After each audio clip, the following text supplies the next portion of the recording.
রিমঝিম বৃষ্টিতে আমার মতন মনে হয় সবারই ইচ্ছে করছে ঘরে বসে খিচুড়ি খেতে। আসসালামু আলাইকুম এভরিওয়ান, সবাই কেমন আছেন? আশা করছি সবাই ভালো আছেন। আলহামদুলিল্লাহ, আমিও ভালো আছি। অল টাইম কিচেনে আপনাদের আবারও জানাচ্ছি স্বাগতম। আজকে খুবই বৃষ্টি পড়ছিল, খুব ইচ্ছে করছিল খিচুড়ি খাই, তাই ভাবলাম খিচুড়িটা রান্না করেই ফেলি। তো চলুন রান্নাটা আপনাদের সাথে শেয়ার করি।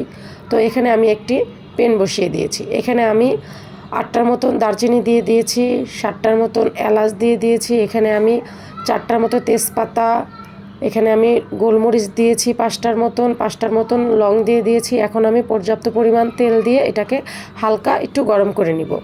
তেলটা গরম হয়ে গেছে, এখন আমি এখানে 1 বাটি পেঁয়াজ দিয়ে দিয়েছি।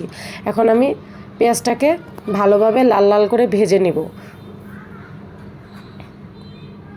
আমি পেঁয়াজটাকে এখন ভালোভাবে ভেজে নেব।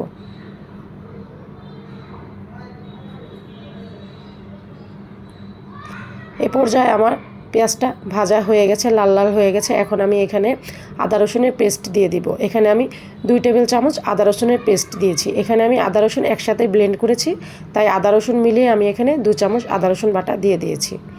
এখন আমি এটাকে পেঁয়াজের সাথে ভালোভাবে মশলার সাথে আদা রসুনটাকে কষিয়ে নিব। আমার এখানে আদা রসুনটা কষানো হয়ে গেছে। এখানে আমি 1 চামচ জিরার গুঁড়া দিয়ে দিয়েছি। আপনারা চাইলে জিরার বাটাটাও দিতে পারেন। এখন আমি আবারও মশলার সাথে এটাকে ভালোভাবে মিশিয়ে নিচ্ছি। এখন আমি এই পর্যায়ে এখানে 2 টেবিল চামচ গুঁড়া মরিচ দিয়ে দিয়েছি। এখানে আমি 2 টেবিল চামচ হলুদের গুঁড়া দিয়ে দিচ্ছি। এখন আমি এখানে 3 টেবিল চামচের মতো ধনিয়ার গুঁড়া দিয়ে দেব।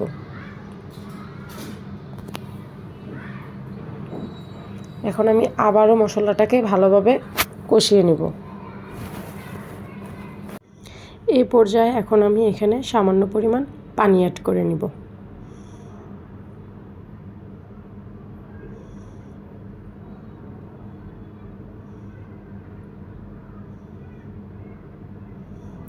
পানি দিয়ে আমি আবারও কিছুক্ষণ এটাকে ভালোভাবে কষিয়ে নেব।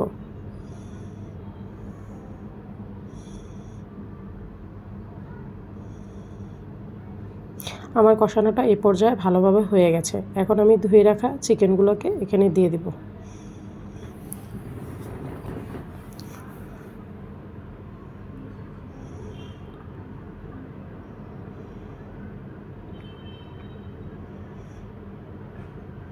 এখন আমি এটাকে নাড়াচাড়া না দিয়ে এটাকে আমি এই পর্যায়ে এভাবে ঢেকে রাখবো 2 মিনিটের জন্য, যেন মাংসের গায়ের থেকে পানিটা ছেড়ে দেয়।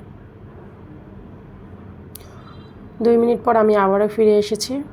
আমার মাংস থেকে পর্যাপ্ত পরিমাণ পানি উঠে গেছে। এখন আমি এটাকে ভালোভাবে নাড়াচাড়া দিয়ে নেব। আর আমি কোনো এক্সট্রা পানি ব্যবহার করব না। মাংসর পানি দিয়ে আমি মাংসটাকে ভালোভাবে সিদ্ধ করে নেব। এই পর্যায়ে আমি এখানে স্বাদমতো 2 চামচ লবণ দিয়ে দিয়েছি। আপনারা আপনাদের স্বাদমতো লবণটা ইউজ করবেন। এখন আমি আবারও লবণটাকে মাংসের সাথে ভালোভাবে মিশিয়ে নিচ্ছি। এখন আমি এটাকে আবারও ঢাকনা দিয়ে ঢেকে রাখবো 10 মিনিটের জন্য। আমার মাংসটা এই পর্যায়ে ভালোভাবে কষানো হয়ে গেছে। আমি এটাকে আবারও একটু নাড়াচাড়া দিয়ে নিব ভালোভাবে।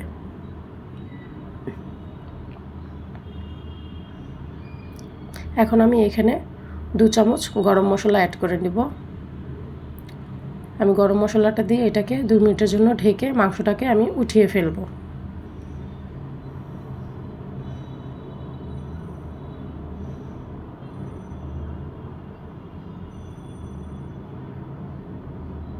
এখন আমি একটা একটা করে মাংসটাকে মশলা থেকে উঠিয়ে নিব।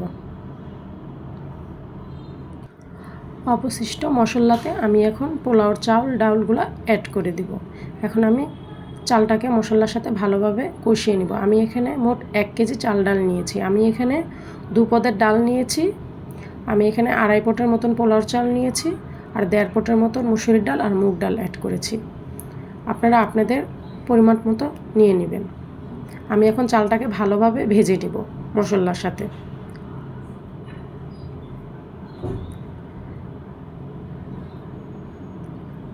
এখন আমি এই পর্যায়ে এখানে 1/2 টিস্পুনের মতন টেস্টিং সল্ট দিয়ে দিয়েছি। আমি এই পর্যায়ে আবারও এখানে লবণটা দিয়ে দিয়েছি। আপনারা আপনাদের স্বাদ মতো দিয়ে দিবেন। এখন আমি এখানে 5-6টার মতো কাঁচামরিচ দিয়ে দিয়েছি। এখন আমি এখানে গরম পানি দিয়ে দিব। আমি এখানে মোট 4 কাপের মতো গরম পানি দিয়েছি। আপনারা আপনাদের পরিমাণ মতন গরম পানিটা দিয়ে দিবেন। এখন আমি এটাকে ঢেকে রাখব। এখন আমি এই পর্যায়ে এখানে মাংসগুলো দিয়ে দিয়েছি। মাংসগুলো দিয়ে আমি এটাকে আবারও দমে বসিয়ে রাখবো যেন এটা ভালোভাবে ফুটে যায়। আমি এই পর্যায়ে এটাকে ভালোভাবে উল্টিয়ে পাল্টিয়ে দিচ্ছি যেন নিচে লেগে না যায়। এখন আমি এখানে 1.5 চামচের মতন ঘি দিয়ে দিব। ঘিটা দিয়ে এটাকে আমি ভালোভাবে আবারও 5 মিনিটের জন্য দমে বসিয়ে রাখবো। এই পর্যায়ে আমার খিচুড়িটা রান্না করা হয়ে গেছে।